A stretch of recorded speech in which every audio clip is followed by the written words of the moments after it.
Million-dollar violins don't just appear out of nowhere. They come from centuries of innovation, obsession, and amazing artistry. Most of it beginning in one small Italian town. Before the international fame and the million-dollar price tags, there was one man who started it all, Andrea Amati. In this first part of the series of videos I will be making about Cremona's golden age, we are going back to where it all began, the birth of the violin and the family who first gave its voice. I'm Melisma Violin. In my channel, we're gonna dive deep into all things string instruments and bows. From luthier pro tips, bow makers, instrument auctions, instrument market trends, and how to truly understand the tools behind your sound. If that's something you care about, make sure to hit that subscribe button so you won't miss the next videos. Let's begin. Europe before the violin. Let's travel back to 16th century. To understand the genius of Andrea, we have to go back before Cremona was famous, before the violin existed, into a Europe that was changing very fast. In the early 1500s, the Renaissance is transforming everything. Art, science, architect, and of course, music. Instruments are shifting from private courts and religious settings into public life. And bowed string instruments are also evolving to that moment. At that time, there were two main families of bowed instruments. First, the viola da gamba, or viol, which was rice bred among aristocrats, was held between the legs and tuned in fourths, much like a lute. Beautiful, refined, but very soft and intimate in the sound. Then came the lira, a more robust, louder instrument, often held on the arm, with a flatter bridge, fewer strings. It was closer to the spirit of what would become the violin, but still very inconsistent and lacking a standard form. There was still no standard or ideal bow instrument for the growing needs of composers and performers. What the musical world needed was something new. An instrument powerful enough to sing over ensembles, expressive enough for soloists, and consistent enough to be built and played all around Europe. And this is where Cremona enters the story. But right before we dive into Cremona and how Andrea Amati shaped the future of the violin, I want to let you know about something I'm very excited to offer. Starting in May 2025, I'm offering personalized consultation for musicians looking to buy string instruments or bows. Maybe you've asked yourself, where do I even look for a good instrument? How much should I expect to pay? Is it worth buying online or should I go to a shop? What can I buy with the budget I have? Is buying an instrument an investment opportunity? How do I know if the sound, feel, and quality are truly good for me? This is exactly where I can step in. After more than 10 years immersed in the world of luthiery, restorations, and instrument market, and approaching everything from the point of view of a violinist and teacher, I have helped hundreds of musicians, from beginners to professionals, find instruments and bows that truly match their playing style, budget, and artistic vision. In our consultation, I will guide you through the entire process. Email me and we can start today. Let's continue.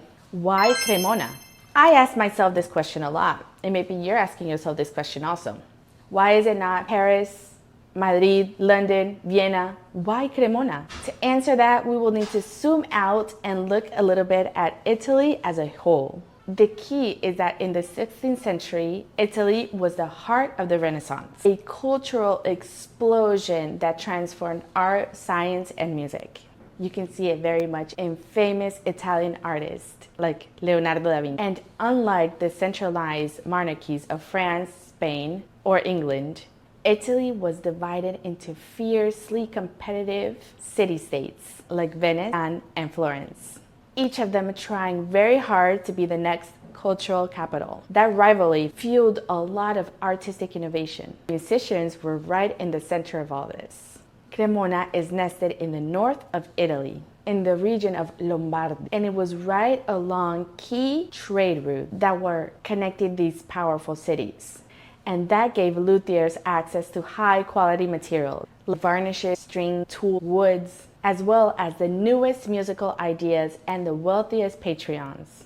Also, the Po River that was really close allowed the transportation of prized woods from the Alps and Central Europe, especially, of course, spruce and maple, which became essential for crafting violins and is still used in today's instruments. And perhaps, and most importantly, Italy already had a long tradition of specialized family artisans, gilders, painters, sculptors, and eventually violin makers. The kind of knowledge that gets passed from hand to hand, generation to generation.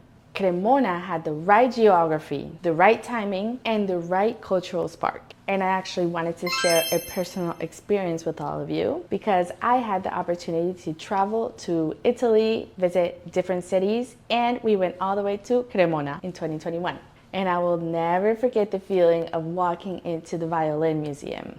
I would say to all musicians, it's something you have to do at least once in your life, so add it to your bucket list. It's not just a museum, it's a living archive of sound, craftsmanship, and legacy.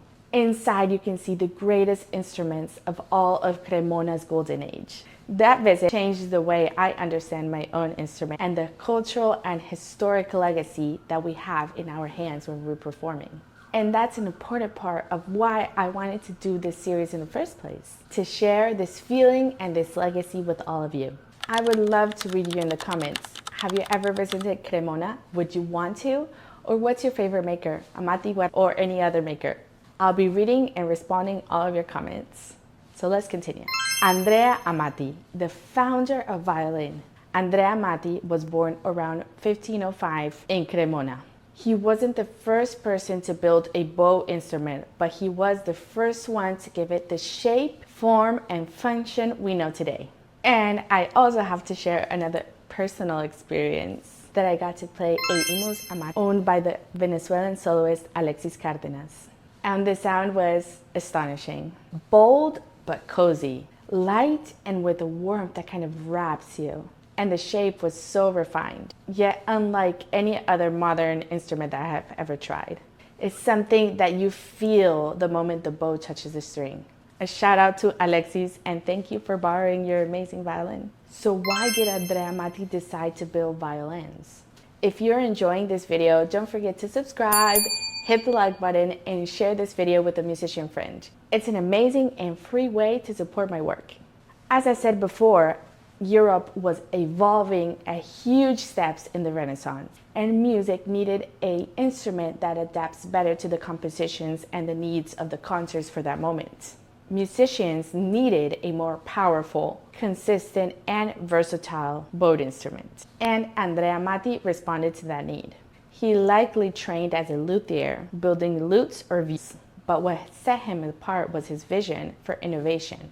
He synthesized all the best qualities of existing instruments and created something entirely new, an instrument much more reliable. By the mid-1500s, his work had already caught the attention of royalty. Around 1560, King Charles IX of France commissioned Andrea Amati to build a full set of string instruments, 38 in total, for his royal orchestra. Some of these instruments still survive today.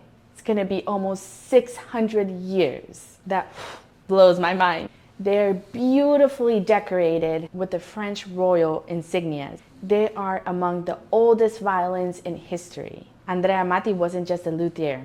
He was a visionary. He didn't invent the violin from scratch, but he gave it a soul, a voice, a form, a shape that still speaks through all the string instruments today. So now that we met Cremona's history and the man who started this all, it gives us a good start to continue our series to Cremona's golden age and understand why these instruments evolved to being the most expensive in the world centuries later. In the next episode, we will look at what happened after Andrea, his sons, the evolution of Amati workshop, and a young apprentice called Antonio Stradivari. I hope you enjoyed this video, and I know you will also enjoy this other video where I explain exactly what is an instrument setup, what it really means, how it affects your sound, and what red flags to avoid. You can watch it right here on the screen. Thank you so much for watching and see you in part 2. Bye!